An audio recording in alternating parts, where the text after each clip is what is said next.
তো আজকে আমি যাচ্ছি ইসকন টেম্পল। আর টবি সেটা জানে না যে আমি বাইরে যাচ্ছি। টবি যদি জানতো তাহলে পাগল করে দিত। ও এখন ঘুমাচ্ছে, তাই তাড়াতাড়ি রেডি হয়ে বেরিয়ে পড়লাম অটো ধরে। আমি একটা র্যাপিডো করলাম, আর এখান থেকে আমার বাড়ি থেকে ইসকন টেম্পলটা মোটামুটি আধ ঘন্টা। বাট এতটাই ট্রাফিক ছিল যে আমার ওখানে পৌঁছাতে 1 ঘন্টা লেগে গেল। দেখতেই পাচ্ছ এই সুন্দর একটা মানে রাধা কৃষ্ণর মূর্তি এখানে বসানো আছে। আর সেদিনকে মানে এত সুন্দর সব কিছু হচ্ছিল, সবাই এত গান গাইছিল।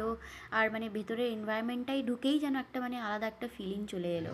তো ওখানে ফাংশনও হচ্ছিলো, দেখতেই পাচ্ছ ছোটো ছোটো বাচ্চা মেয়ে ছেলেরা সবাই এরকম ড্রেস পরে কস্টিউম পরে রাধাকৃষ্ণর আর বাকি আরও অনেক রকমের গান করছিল, গানে ডান্স করছিলো। আর এগুলো সব সাউথ ইন্ডিয়ান সংস আমার যেটা শুনে মনে হলো। তো যেহেতু এটা কর্ণাটকা, তো এখানে সবাই মোস্টলি কর্ণাটকাই অ্যান্ড কানাডাই বোঝে। তো দেখতেই পাচ্ছ কত সুন্দর সুন্দর পারফরমেন্স করলো এরা। অ্যান্ড মানে কাকে যে দেখবো কাকে যে দেখবো না সেটা বুঝতেই পারছিলাম না, সবাই এতটাই পারফেক্ট। আর আমার এই ভিডিওটা ভালো লাগলে অবশ্যই লাইক করুন।